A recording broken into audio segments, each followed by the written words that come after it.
अस्सलाम वालेकुम अज़ीज़ तलबा व तालिबात। सर अब्दुल सत्तार खान इस यूट्यूब चैनल में आप तमाम का इस्तकबाल है। उर्दू राइटिंग स्किल मार्च 2024 गेस्ट पेपर के है उर्दू मज़मून नवेसी। चलिए शुरुआत करते हैं। पहला है, अगर मैं वज़ीर तालीम होता। ये जुलाई 2023 में भी आ चुका है। मुल्क और कौम की तरक्की का इन्हिसार निज़ाम तालीम पर है। शोबे तालीम की तमाम तर ज़िम्मेदारी वज़ीर तालीम पर होती है। इसलिए अगर मैं वज़ीर तालीम होता तो अपने आप को खुशकिस्मत समझता। इस तरह मुझे मुल्क की खिदमत करने का मौका मिलता। अगर मैं वज़ीर तालीम होता तो मेरा पहला हदफ तालीम को ज़्यादा से ज़्यादा फ़ायदेमंद और सस्ता बनाना होता। आजकल MA MSc करने के बाद भी नौजवानों को मुलाजमत के लिए मारे मारे फिरना पड़ता है। कभी कभी इन्हें अपनी गुज़र बसर करने के लिए ऐसे काम करने पड़ते हैं जिनका इनकी तालीम से कोई ताल्लुक़ नहीं होता। मौजूदा हालात के तकाज़ों के पेश नज़र मैं कंप्यूटर और टेक्निकल तालीम पर ज़्यादा तवज्जो देता। दस्तकारी, मुसव्विरी, मौसीक़ी, फ़ोटोग्राफ़ी, नेज़ बागबानी को भी तालीम में मुनासिब मकाम दिलाता। मैं इंजीनियरिंग और पॉलिटेक्निक के ज़्यादा से ज़्यादा कॉलेज खोलता ताकि तलबा वहाँ पढ़कर आसानी से रोज़गार हासिल कर पाते। होनहार तलबा के लिए स्कॉलरशिप का इंतज़ाम करता। मैं ज़रिए तालीम के लिए मादरी ज़बान को मुनासिब समझता हूँ। अगर मैं वज़ीर तालीम होता तो सभी दरसी किताबें मादरी ज़ुबान में तैयार करवाता।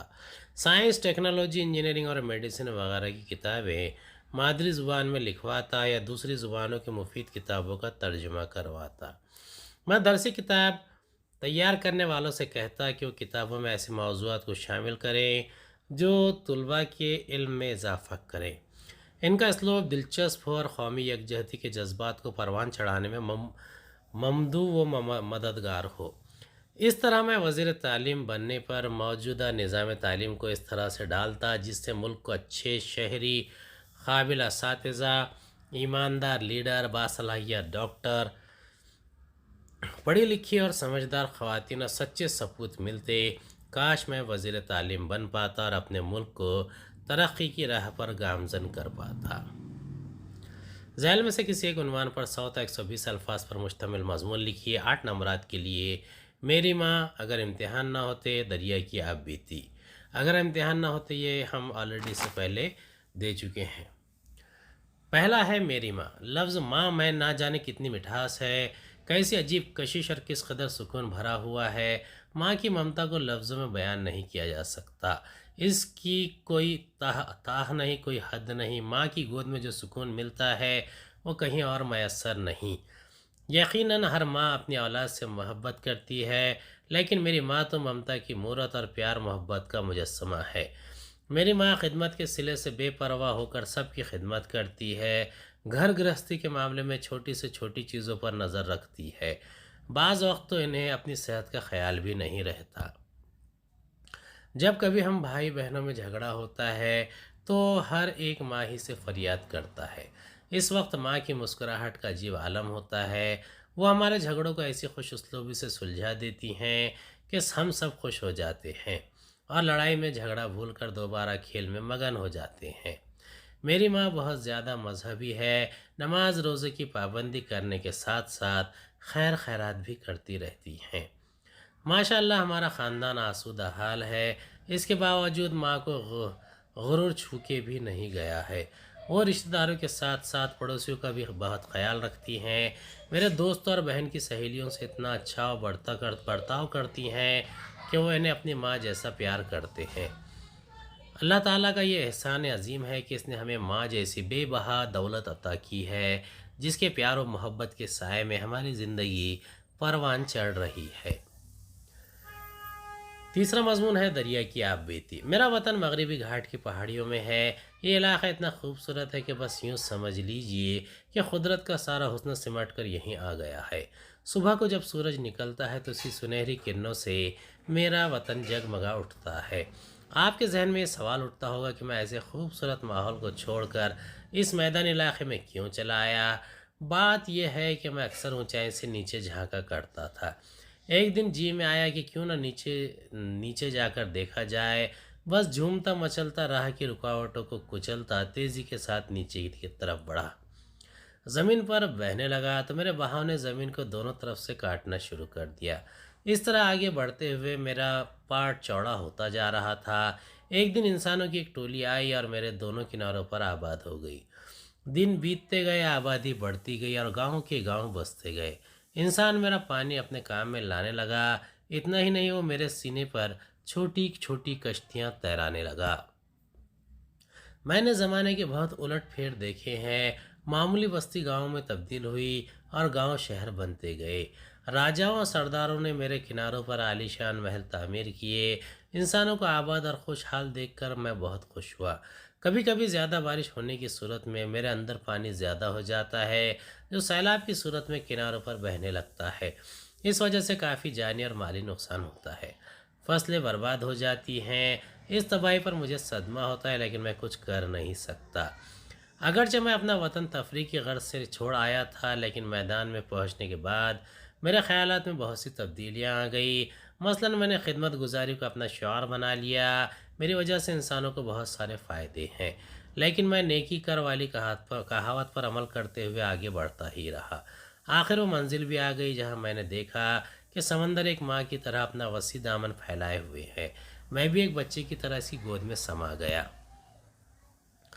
اگلا ہے، اگر امتحان نہ ہوتے کسان کی آپ بیتی، آن لائن طرز تعلیم، فوائد اور نقصانات۔ اگر امتحان نہ ہوتے، یہ ہماری پلے لسٹ میں موجود ہے۔ چلیے دیکھتے ہیں آن لائن تعلیم کی فوائد اور نقصانات۔ موجودہ دور میں سائنس کی بے شمار مفید اور کارآمد ایجادات میں سب سے زیادہ مقبول اور کثیر الاستعمال ایجاد سیل فون ہے، جسے عام طور پر موبائل کہا جاتا ہے۔ یہ چھوٹی سی جادوئی ڈبیا کسی طور پر جام جم سے کم نہیں ہے۔ یہی وجہ ہے کہ شیر خوار بچے سے لے کر 80 سال کے بوڑھے تک اس کے دیوانے ہیں۔ وہ اپنے ذوق اور پسند کے مطابق موبائل کے ایپس اور فنکشن کا استعمال کرتے ہیں۔ ہمارے ملک میں کورونا کے پھیلاؤ اور جان لیوا حملوں سے بچنے کے لیے ماسک اور لاک ڈاؤن کا سلسلہ شروع ہوا۔ اس وقت اسکول بند تھے۔ طلباء کی تعلیم کے سلسلے کو جاری رکھنے کے لیے حکومت نے موبائل کو ذریعہ تعلیم بنایا اور ڈیجیٹل ایجوکیشن کا پروگرام مرتب کیا۔ اسے آن لائن تعلیم کہا جاتا ہے۔ اس طریقۂ تدریس میں طلباء گھر بیٹھے یا جہاں کہیں ہو تعلیم حاصل کر سکتے ہیں۔ حالت سفر میں بھی اپنے لیپ ٹاپ، ٹیبلیٹ یا موبائل پر شیڈول کے مطابق درس حاصل کر سکتے ہیں۔ خاطر خواہ نتائج کے لیے پوری یکسوئی توجہ کے ساتھ تدریسی عمل میں شریک ہونا پڑتا ہے۔ حصول تعلیم کے شوقین طلباء اس کا بھرپور فائدہ اٹھاتے ہیں۔ چونکہ اسکول جانا نہیں ہوتا، اس لیے اسکولی یونیفارم کے خرچ سے بھی نجات مل جاتی ہے۔ جو طلباء ایپس کے استعمال کو بخوبی سمجھ لیتے ہیں، ان میں سیلف اسٹڈی کی صلاحیت پیدا ہوتی ہے۔ ایسے بچے گوگل میں تلاش کر کے اپنے مضمون سے متعلق اضافی معلومات حاصل کر لیتے ہیں۔ آن لائن تعلیم کی مذکورہ خوبیوں کے علاوہ کچھ کمیاں اور خامیاں بھی ہیں۔ سب سے بڑی خامی تو یہ ہے کہ بھارت جیسے غریب ملک میں تمام والدین اور سرپرست اس طرز تعلیم کے لیے درکار لوازمات کے اخراجات کے متحمل نہیں ہیں۔ علاوہ ازیں تمام والدین پڑھے لکھے نہیں ہیں، اور پڑھے لکھے ہوں بھی تو تکنیکی جانکاری سے کما حقہ واقف نہیں ہوتے۔ اس لیے انہیں بڑی دشواریوں کا سامنا کرنا پڑتا ہے۔ ان کے روزمرہ کے کاموں کا نظم بگڑ جاتا ہے۔ بعض علاقوں میں بجلی کی فراہمی میں باقاعدگی نہ ہونے یا نیٹ ورک صحیح نہ ہونے کی وجہ سے تدریسی سلسلہ بار بار منقطع ہوتا ہے، جس سے پڑھائی کا نقصان ہوتا ہے۔ امتحانات کے دوران نقل کرنے یا کروانے کے امکانات زیادہ ہوتے ہیں، کیونکہ والدین کو کیا طلباء بھی محنت کے بغیر کامیابی حاصل کرنا چاہتے ہیں۔ چونکہ بچوں کا اپنے ہم جماعت اور اساتذہ سے براہ راست تعلق نہیں ہوتا، اس لیے ان میں معاشرتی میل جول اور اخلاقی اقدار کا فقدان ہوتا ہے۔ ملک کے مستقبل کا جماعت کے کمرے میں تشکیل پانے کا نظریہ دھرا کا دھرا رہ جاتا ہے۔ بچوں کی شخصیت کی ہمہ پہلو ترقی نہیں ہو پاتی۔ موبائل کے روشن اسکرین پر دیر تک ٹک ٹکی باندھے دیکھتے رہنے سے بینائی کے متاثر ہونے کا بھی خدشہ لاحق ہوتا ہے۔ جدید نظام تعلیم طفل مرکوز ہے، جس کے تحت طلباء کی ہمہ جہت ترقی مقصود ہے۔